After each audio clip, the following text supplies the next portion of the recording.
what's interesting to me, if you just think of this sort of very archetypal situation of like two kids on a schoolyard, and one is like, I like you, and one is like, I don't like you. Yeah. I actually see that playing out all the time. Or it's even just at the level of friendship. Someone's like, oh, I want to know you more. I want to be better friends with you. And someone will be like, I kind of don't. There's something like very kind of, it's one of like the letters of the alphabet of human relating is this situation. And what's interesting to me from a process-oriented perspective is that the role of the rejector usually has a lot of energies that would be secondary to a person, right? There's power, there's status, there's sometimes being mean or hurtful, right? Those are usually not things that we identify with. We don't walk around saying, yes, I'm a powerful, mean, hurtful person. And yet there's something of that kind of energy that we have to pick up when we reject people.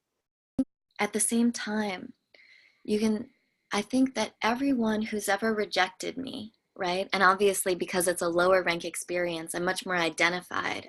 I much more remember all the times when I felt rejected as opposed to times when I've had to reject people, right? But I think in a different way, all the times when I have been rejected by someone else, there was also something inside me unconsciously that was also rejecting them, or that was also rejecting something. That somewhere inside myself, even if I'm not identified with it,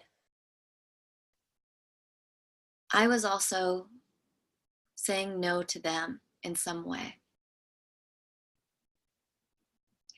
And then that, of course, the way that these experiences become internalized, if we're not showing ourselves, if we're not embodying ourselves, if we're giving our power to someone else to say yes or no, then in some inherent way, we reject ourselves.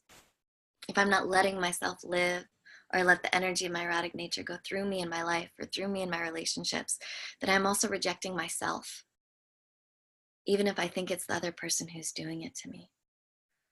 I kind of wanted to get into that experience that might be secondary of actually being the rejector, because in a certain way, I feel like that power, that erotic power that's in there is also secondary to us and might be interesting to explore.